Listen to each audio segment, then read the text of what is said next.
নমস্কার, welcome to astro console. আজকের বিষয় হলো কুম্ভ রাশি সাপ্তাহিক রাশিফল 4 জুন থেকে 10 জুন। তাহলে কেমন যাবে এই সপ্তাহ কুম্ভর জন্য? প্রথমত কুম্ভ লগ্নের অধিপতি এখন আমাদের শনিদেব কোথায় আছে? আমাদের দ্বিতীয়ভাবে মানে ধনস্থানে আছে এবং তার নিজের নক্ষত্রে আছে। তাহলে কি হবে? সঞ্চয়ের দিক থেকে এবং মানে সম্পদের দিক থেকে আমাদের এটা ভালো একটা ব্যাপার। তাহলে আমরা সঞ্চয় করতে পারবো আর ধনভাব সমৃদ্ধশালী হবে। তো এটা একটা ভালো ব্যাপার, পজিটিভ দিক। সঞ্চয় হবে মানে দারুণ ব্যাপার। কিন্তু আবার লগ্নে রাহু আছে, তাহলে কেমন হতে পারে? লগ্নে রাহু কি করবে? আমাদেরকে পরিবর্তন দেবে। কোন দিকে? ব্যক্তিত্বের দিক থেকে। আত্ম উপলব্ধি, চিন্তা ভাবনা, ব্যবহার, কথাবার্তা সমস্ত ক্ষেত্রে পরিবর্তন এনে দেবে রাহু। দেবেই, আজকেই হবে না, এই তো গেল সবে, আর চিন্তা কিছু নেই, এই তো এলো কবে। অ্যাকচুয়ালি রাহুর ট্রানজিটের এক্স্যাক্ট পিরিয়ড ছিল ওই 30শে মে। তো অনেকে 18 মে বলেছে, তো ওটা মিন নোড, ট্রু নোড ওই 30 তারিখ। তো এই সবে মাত্র এলো, চিন্তার কিছু নেই।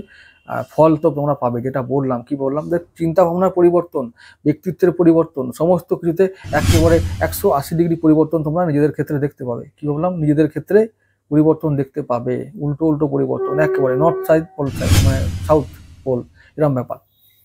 যাই হোক, তাহলে এই সপ্তাহটা তোমাদের কিন্তু ভালোই যাওয়ার কথা। সমস্ত ক্ষেত্রে ভালো রেজাল্ট পাবো আমরা এই কুম্ভ রাশি হিসাবে। তো আমি তাহলে আলোচনা করছি একেবারে 4 জুনের দিক থেকে। তাহলে 4 জুন কি হবে?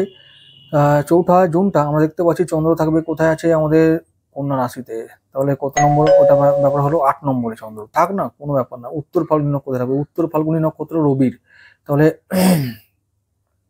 রবির নক্ষত্র, রবির দিন, রবি কন্ট্রোল করবে আমাদের সপ্তম পতির দিন। শত্রু চিন্তার কিছু নেই, তবুও শত্রু হলেও আমাদের রবি এখন আছে আমাদের, কিন্তু আমাদের হচ্ছে যে চতুর্থ ভাবে। তাহলে কি বলবো? পারিবারিক অশান্তি,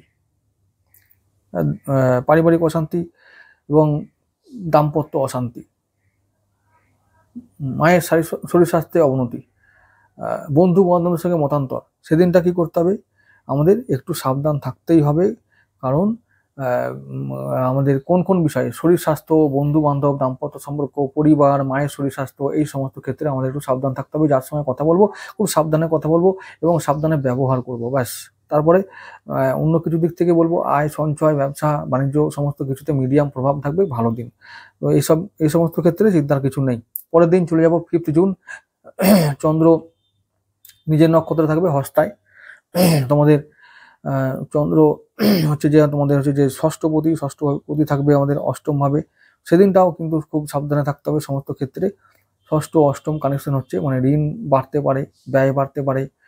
তোমাদের হচ্ছে যে একটু মানে শরীর স্বাস্থ্যেও অবনতি হতে পারে, যেহেতু চন্দ্র শনি একসঙ্গে 20 দোষ তৈরি করবে আমাদের একসঙ্গে, মানে একসঙ্গে নয়, সমসপ্তম দৃষ্টি বিনিময় করে 20 দোষ তৈরি করবে। তাহলে এইটা তোমাদের ক্ষেত্রে মানে শরীর ও মনের উপরে প্রভাব পড়বে এর ফলে।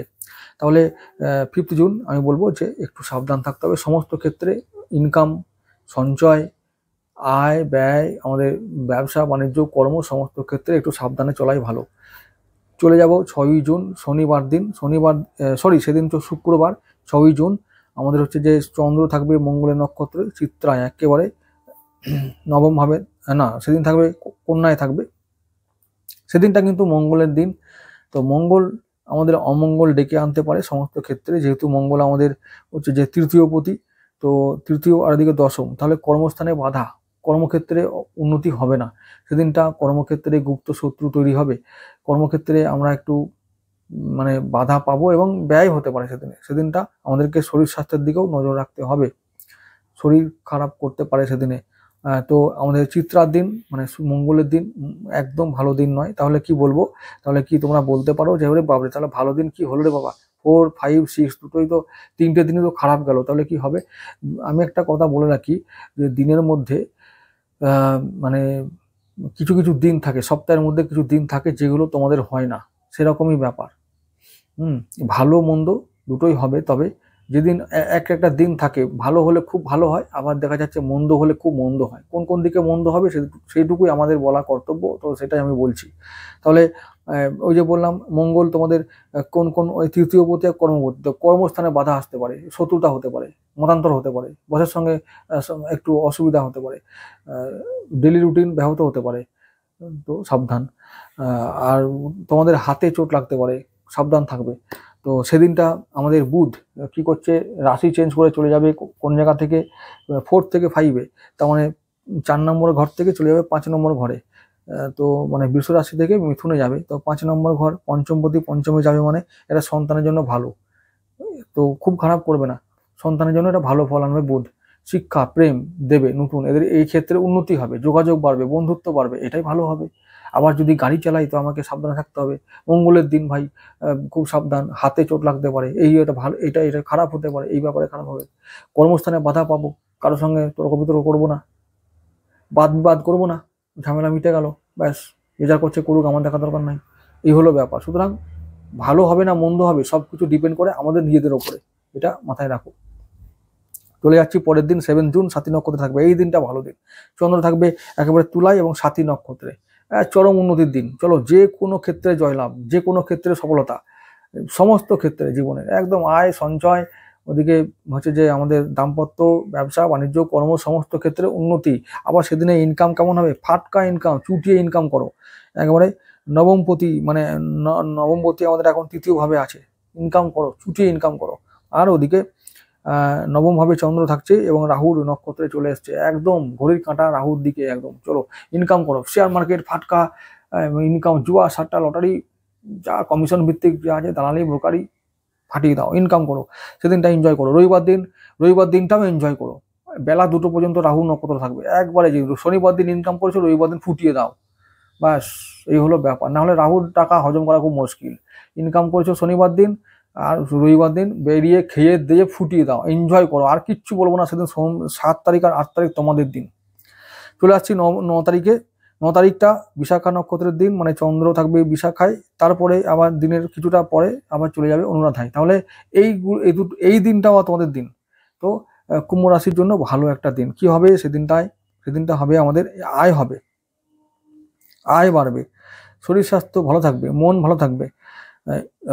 আবার ওদিকে হতে পারে সেদিনে আমাদের বিশাখা যেহেতু, তাহলে কি বলবো, আরেকটা হচ্ছে যে সঞ্চয় বাড়বে, হ্যাঁ সঞ্চয়।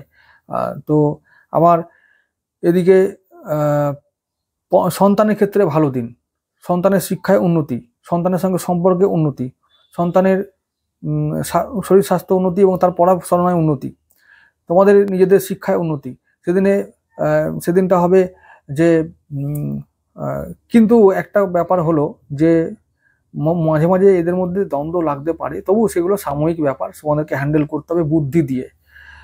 একটা কথা বলার আছে যে তোমাদের পঞ্চম ভাবে বুধ ও বৃহস্পতি একসঙ্গে মানে সহাবস্থান করার ফলে ছন্নছাড়া দোষ তৈরি করবে। ছন্নছাড়া দোষের মানে হলো যে দুটোই বুদ্ধিকারক, কোনটা বুধ ও বৃহস্পতি, দুটোই কিন্তু বুদ্ধিকারক গ্রহ। একটা লং টার্মে বুদ্ধি দেয়, একটা শর্ট টার্মে বুদ্ধি দেয়। এখন আমাদের দুটো বুদ্ধি ক্লাস করবে, তোমাদেরকে ভাবতে হবে যে কোনটা আমাদের পক্ষে সব থেকে জরুরি এবং কোনটা মঙ্গলজনক, সেটার নির্বাচন করে সেদিকে আমাদের পক্ষ নিতে হবে এবং সেটার কথা ভেবে আমাদেরকে উন্নতির দিকে যেতে হবে। যেমন বুধ করবে কি, শর্ট টার্ম গেন দেবে, খুব শর্ট টার্ম গেন, মানে এখন হচ্ছে বাবা হয়ে যাক, এখন লাভ হচ্ছে আমরা লাভটা করে নিই, আমরা টাকাটা পেয়ে যাই, আমরা আমাদেরটা বুঝে নিই, এরকম একটা বুধ দেবে, বুদ্ধিগুলো দেবে, উপায়গুলো তৈরি করে দেবে, সুযোগগুলো তৈরি করে দেবে। দুটোই কিন্তু বুদ্ধি এবং টাকা, মনে রাখতে হবে। আচ্ছা, এবার বৃহস্পতি কি করবে, আগামী দিনে যেটা ভালো হবে সেদিকটাও কিন্তু তৈরি করবে, কিন্তু তোমাদের ভাবতে হবে যে কোনটা বেশি তোমাদের জন্য ইম্পর্টেন্ট, তারপরে বাকিটা তোমাদের হাতে। তাহলে কি হবে, সন্তানের জন্য ভালো হবে, প্রেম উন্নতি করবে, প্রেমে উন্নতি, প্রেমে যোগাযোগ বাড়বে, তো দূর থেকে প্রেম হবে, এরকম সোশ্যাল মিডিয়ার মাধ্যমে প্রেম হবে। তাহলে আমরা বলতে পারি যে 9 তারিখটা খুব ভালো দিন, মানে ভালো দিন, সমস্ত ক্ষেত্রে ভালো প্রভাব থাকবে। চলে যাবো 10 তারিখে। 10 তারিখের দিনটা হচ্ছে তোমাদের হচ্ছে যে মঙ্গলবার। 10 তারিখে চন্দ্র থাকবে একবারে বৃশ্চিক রাশিতে, একেবারে দশম ভাবে, আর ওদিকে থাকবে অনুরাধা নক্ষত্র, তাহলে কি হতে পারে? লগ্নপতি নক্ষত্র কেমন হবে? কর্মে ব্যস্ত থাকতে হবে, কর্মে উন্নতি, কর্মে সাফল্য, কর্মে বাধা দূর হবে। তো কর্ম নিয়ে চিন্তার কোনো কারণ নাই, নতুন কারো কর্ম লাভ হতে পারে। আর এরকম সেদিনটা ভালো দিন, সেদিনটাও খুব ভালো দিন। যেহেতু শনির দিন, শনি নক্ষত্রের দিন, সমস্ত ক্ষেত্রে ভালো প্রভাব পড়বে। শরীর মন ভালো থাকবে, আয় উন্নতি হবে, ব্যয় নিয়ন্ত্রণে থাকবে। আবার ওদিকে আমাদেরকে বলবো যে শনি মানে চন্দ্রের নক্ষত্র, অনুরাধা নক্ষত্র, যেটা হচ্ছে যে আমাদের মানে ষষ্ঠভাবে পড়বে। তো ঋণ শোধ করবো, শত্রু পীড়া থেকে মুক্তি পাবো, রোগ থেকে মুক্তি পাবো, স্বাস্থ্য ভালো থাকবে বলেছি, তাহলে স্বাস্থ্য ভালো থাকলে আমরা এমনিতেই রোগ থেকে মুক্তি পাবো। তাহলে এই দিনটা ভালো দিন, তাহলে মঙ্গলবার দিনটাও ভালো দিন পাবো আমরা। প্রথমে আমি শুরু করেছিলাম 4, 5, 6। প্রথমে কি বলেছিলাম, ওই 4, 5, 6 মধ্যে 6টায় তাও ভালো, 4, 5 দুটো খারাপ। তো খারাপ দিয়ে শুরু করেছিলাম, দিনটাই এরকম পড়েছিল, কি করব। কিন্তু এবারে শেষের দিকে দেখলাম যে ভালো দিনগুলো পড়েছে, তো তোমাদের জন্য ভালো দিন, ব্যাস, কোনো চিন্তা নেই, এনজয় করো। আর একটা কথা, জীবন কিন্তু ভালো মন্দ নিয়ে গড়ে থাকে, তাই এটা নিয়ে চিন্তা নেই। আপ ডাউন, এটাই জীবন, এটাকে মানতে হবে এবং মেনে সাহসিকতার সঙ্গে এগিয়ে যেতে হবে, লড়াই করতে হবে, যুদ্ধ চালিয়ে যেতে হবে, এটা মাথায় থাকে যেন। যাই হোক, তাহলে বলবো যে তোমাদেরকে, যদি তোমরা লটারি কাটতে চাও বা কোনো রকমভাবে শেয়ার মার্কেট বা জুয়া সাট্টার মধ্যে থাকতে চাও, তাহলে বলবো, যদি নাম্বার ম্যাটার করে, তাহলে বলবো এই সপ্তাহে তোমরা 6, 8 আর 5-এর মধ্যে থাকো, রেজাল্ট পাবে। আর কি করব, বলবো যে যদি সংখ্যা মানে সংখ্যা ছাড়াও যদি বর্ণ ব্যবহার করতে হয় বা কালার ব্যবহার করতে হয়, তাহলে কি বলবো যে সাদা, সবুজ ও নীল রঙের মধ্যে থাকো, ভালো রেজাল্ট পাবে। সব কিছুতে একটা পজিটিভ ভাইব্রেশন পাবে, রেজাল্ট ভালো পাবে। তাহলে সবাই ভালো থেকো।